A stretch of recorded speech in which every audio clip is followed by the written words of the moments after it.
Assalamualaikum warahmatullahi wabarakatuh. Bersama Ibu Nurlaili Rosida Eskom dalam pelajaran Desain Grafis untuk kelas 10 TKJ. Kali ini Ibu akan memberikan materi tentang kelanjutan pengenalan desain grafis, tapi kita pertama-tama mengetahui dulu perbandingan desain grafis dan multimedia. Walaupun bisnis percetakan dengan multimedia menggunakan software yang sama, tetapi output yang dikeluarkan jelas tentu berbeda. Beberapa perbedaan yang menonjol sebagai berikut, yaitu jenis file yang digunakan. File maksudnya adalah file yang dipakai dalam dunia multimedia dan desain grafis.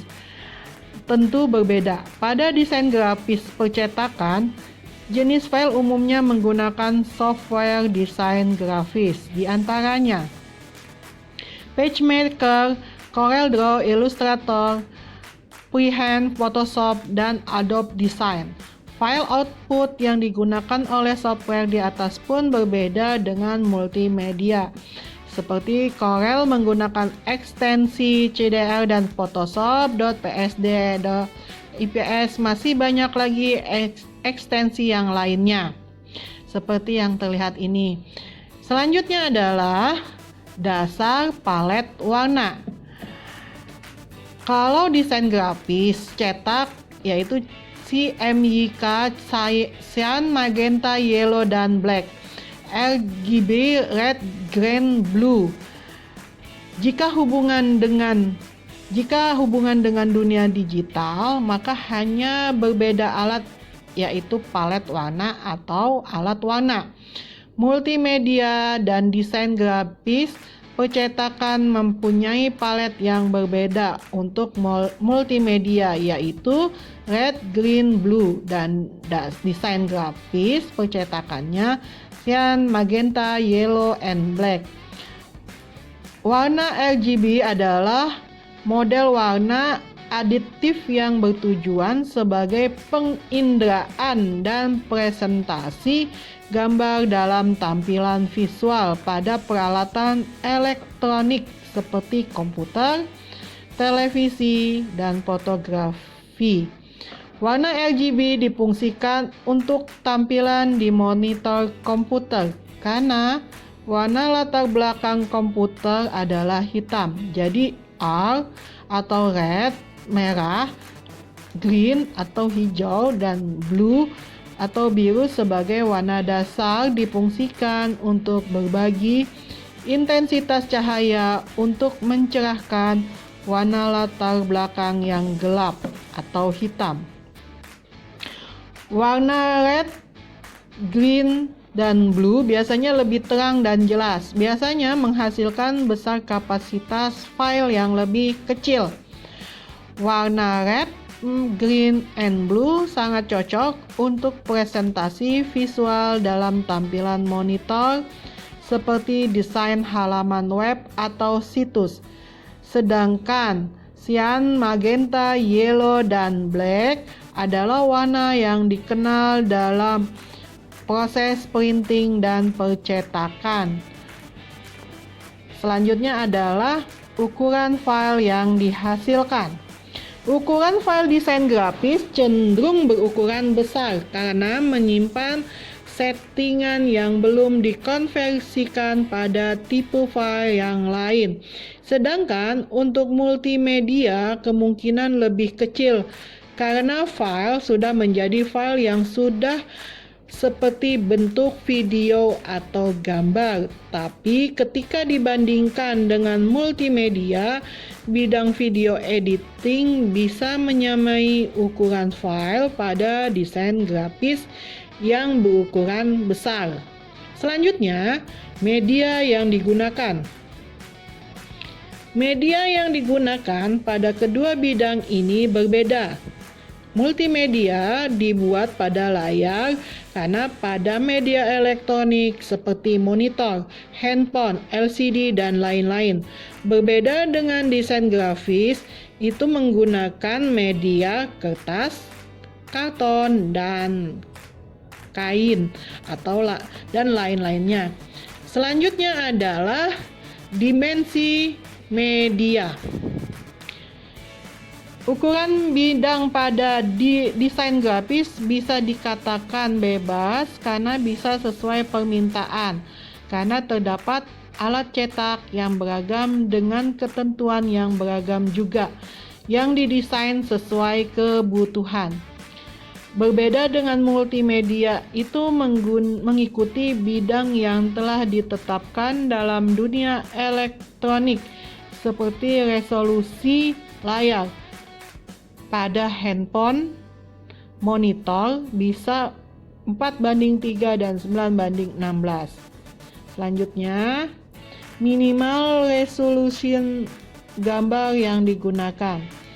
Resolusi pada multimedia lebih sedikit, yaitu 72 dpi, maksudnya dot per pixel. Satu titik itu dihitung 1 pixel, sedangkan untuk desain grafis minimal 300 dot per pixel atau lebih. Background color. Background warna telah jelas jika desain grafis cetak putih dan desain grafis untuk multimedia hitam. 8. Bahan yang mencetak atau bahan untuk mencetak. Dari kedua bidang tersebut sangatlah berbeda. Desain grafis diproduksi dengan media tinta atau cat karena akan dicetak di media publikasi di lapangan. Sedangkan untuk multimedia diproduksi dengan cahaya atau warna karena akan ditampilkan di media elektronik.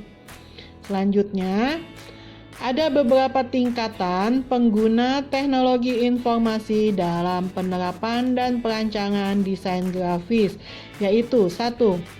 Visualizer adalah tenaga ahli yang memiliki kemampuan khusus dalam bidang pengoperasian software desain grafis seperti CorelDRAW, Photoshop, Adobe Illustrator, dan 3 dimensi Studio Max. Biasanya pada level tenaga ahli ini merupakan lulusan SMK yang berkonsentrasi pada grafis, ahli media atau D3, dan percetakan. Selanjutnya yang kedua, desainer merupakan level di atas visualizer.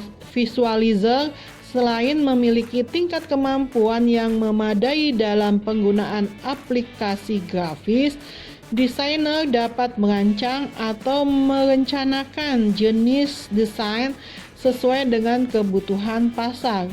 Level ini biasanya didominasi oleh para sarjana yang telah mengenyam pendidikan S1.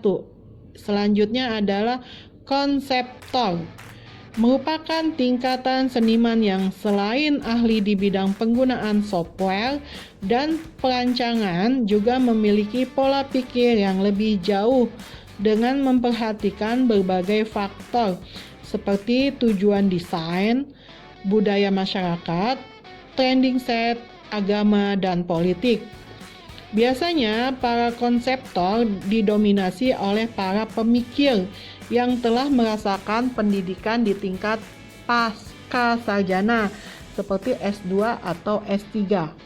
Selanjutnya, apabila dilihat dari cara mendesainnya, aktivitas desain grafis dapat dibedakan menjadi dua, yaitu desain grafis secara manual dan desain grafis berbasis teknologi informasi. Karakteristik desain grafis secara manual seringkali gambar yang dihasilkan memiliki ciri khas tersendiri tergantung dari tingkat emosional, keterampilan, kepribadian, perasaan pembuatnya. Selanjutnya, lebih sesuai diterapkan pada jenis gambar yang bersifat manual. Kapasitas hasil yang dibuat sangat tergantung dari keterampilan pembuatnya. Hasil yang cenderung kasar tergantung dari kemampuan tangan pembuatnya. Menggunakan media kanvas, kain, kertas, tembok, atau lainnya. Dengan ciri utama media tersebut dapat disentuh, diraba, dan dilihat secara langsung. Selanjutnya adalah kelemahan desain grafis secara manual. Dari karakteristik desain secara manual tersebut muncul beberapa kelemahan yang dapat menjadi pertimbangan utama sebelum menggunakannya, antara lain sebagai berikut, yaitu 1. Tidak dapat diproduksi secara massal karena hasil karya antara tangan satu dengan tangan lainnya kemungkinan berbeda sangat besar. Yang kedua, karena manual dan eksklusif menyebabkan nilai jual desain ini tergolong mahal. Waktu pembuatan lebih lama dibandingkan dengan memanfaatkan komputer. Yang keempat, kurang cocok digunakan untuk gambar dengan tingkat kerumitan baik dari sisi hitungan matematis, skala perbandingan, lebar dimensi, media seperti rancangan gedung lantai 30 atau hotel dan lain-lain. Selanjutnya adalah keindahan dan kreativitas desain tergantung pada kemampuan si pembuatnya. Adapun kelebihan desain dengan teknologi digital adalah 1. Lebih mudah dan cepat. Jelas lebih mudah dan cepat karena kita langsung menggunakan pakai aplikasi. Selanjutnya, nilai produksi lebih murah. Kenapa lebih murah? Karena diproduksi bisa lebih banyak dan cepat. 3. Dapat diproduksi ulang. Ya, karena bisa kita copy paste atau kita copy seberapa kebutuhan yang diinginkan. Yang keempat, mudah untuk skala besar. Ya tadi karena dapat diproduksi secara berulang, maka mudah untuk memproduksi dengan skala besar. Yang kelima, tidak memerlukan keahlian khusus, secara mudah dalam penyimpanannya. Memungkinkan penyimpanan pustaka gambar, jenis font, ukuran dalam file digital yang sewaktu-waktu dapat dipanggil kembali atau ditampilkan kembali. Yang keenam, tidak memerlukan keahlian khusus secara manual. Yang terpenting adalah mampu menggunakan aplikasi pengolah grafis. Selanjutnya adalah meski demikian, desain secara digital juga memiliki kekurangan sebagai berikut. 1. Keindahan desain grafis sangat tergantung dari fitur software yang digunakan dan keahlian pembuatnya. 2. Rentan untuk ditiru dan dimodifikasi. 3. Hasil desain detail sehingga membutuhkan kerapian dan keterampilan dalam mendesainnya. 4. Sering membuat kesalahan karena beranggapan mudah diperbaiki. Selanjutnya, para desainer harus selalu mengupgrade keterampilannya dan pengetahuannya di bidang pengoperasian software tersebut.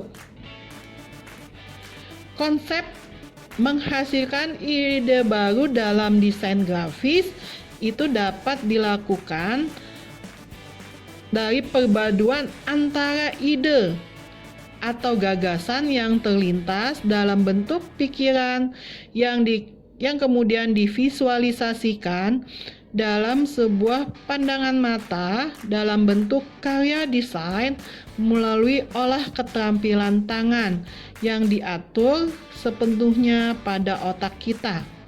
Tentunya, kreasi seni tersebut harus selaras dengan jiwa dan hati kita. Terlihat dari gambar yang ada di ini adalah ketika ingin menghasilkan ide baru, amati. Setelah kita mengamati, bisa kita tiru, tapi beda dengan plagiat ya. Amati, tirunya itu, oh ya seperti ini bentuknya. Lalu dengan tiruan kalian itu bisa dimodifikasi sehingga muncullah ide baru. Jadi untuk menghasilkan ide baru itu silahkan kalian mengamati, meniru modelnya, gayanya, tapi harus dimodifikasi. Kalau plagiat itu juga meniru, tapi plagiat lebih tidak ada modifikasinya, jadi langsung plek membentuk yang sama. Itulah plagiat. Oke, selanjutnya adalah desain grafis itu bisa diumpamakan sebagai makanan. Bagaimana kita menyiapkan makanan dari persiapan bahan-bahannya. Misalnya kita mau mengolah makanan seperti yang terlihat ini, kita harus menyediakan tomat, wortel, dan sebagainya untuk lalu diolah dan disajikan sehingga menjadi indah dipandang, siap untuk disantap. Itulah yang disebut desain grafis. Jadi pengolahan yang setelah disiapkan bahannya, diolah sedemikian rupa sehingga indah dipandang. Pada desain grafis memiliki dasar tata letak, adalah sebuah karya desain merupakan susunan dari unsur-unsur desain yang terpisah, kemudian ditata dan diletakkan pada suatu ruang menjadi satu kesatuan utuh yang memiliki makna. Sebuah karya desain merupakan susunan masing-masing memiliki unsur, karakter atau pesan yang ingin disampaikan. Misalnya, sebuah bidang memiliki warna, tekstur, dan juga garis yang bisa tersusun tebal, tipis, dan sebagainya. Prinsip-prinsip dasar dalam desain grafis. 1. Balance, keseimbangan. Keseimbangan yaitu elemen susunan visual berat dan ditentukan oleh ukuran, keringanan, ketebalan, dan kegelapan pada baris. Keseimbangan terbagi dua, yaitu keseimbangan asimetris dan keseimbangan simetris. Keseimbangan asimetris merupakan peraturan yang berbeda dari berat yang sama pada setiap halamannya. Keseimbangan simetris yaitu susunan-susunan elemen untuk meratakan dari kanan ke kiri dari pusat. Untuk keseimbangan ini digunakan ukuran, warna, bentuk, tekstur, dan nilai. Selanjutnya adalah ritme atau irama. Irama ialah pola atau alunan nada yang berulang-ulang dan dibuat oleh unsur-unsur yang tidak sama atau berbeda. Variasi atau pengulangan merupakan kunci dari visual ritme. Dalam bentuk alam dapat kita ambil contoh pengulangan gerak pada daun-daun, ombak laut, semut, dan lain-lainnya. Prinsip irama yaitu hubungan pengulangan pada bentuk-bentuk unsur. Selanjutnya adalah penekanan. Penekanan ialah yang berdiri atau disebut juga dengan mendapat perhatian pertama atau yang terfokuskan. Tata letak pada sebuah kebutuhan yang penting adalah menarik mata pembaca ke bagian yang terpenting dari tata letak tersebut. Proporsi ialah kesatuan untuk membantu semua elemen menjadi elemen milik bersama. Kesatuan objek memiliki elemennya yang saling berdekatan sehingga terlihat seperti bersatu dan berdekatan. Selanjutnya adalah harmoni. Harmoni ialah kontras dalam memberikan kesan kuat dan aktif, sehingga dapat menarik perhatian, dan harmoni dari desain tersebut menunjukkan kesan dan sebaliknya.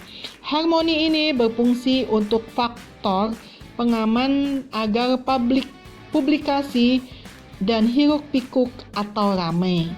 Selanjutnya adalah tata letak dibagi menjadi 1. Membuat tata letak miniatur atau sketsa, yaitu tahapan perancangan dalam menentukan komposisi unsur yang akan ditempatkan. Visualisasinya masih berupa kolom teks dan kolom gambar. Selanjutnya membuat tata letak kasar, yaitu tahapan perancangan yang sudah berwujud teks atau gambar. Membuat tata letak komprehensif atau lengkap, yaitu tahapan perancangan keseluruhan unsur yang sudah disusun dengan baik dan teratur, sudah final dan siap cetak. Selanjutnya adalah unsur-unsur dalam desain grafis. 1. Garis. 2. Bidang. 3. Ilustrasi. 4. Tipografi. 5. Warna. 6. Gelap, terang. 7. Tekstur. 8. Ruangan. Nah, untuk unsur-unsur desain grafis ini akan kita bahas pada pertemuan berikutnya ya. Untuk pelajaran kali ini sampai di sini saja. Terima kasih atas perhatian dan pemahamannya. Jika ada pertanyaan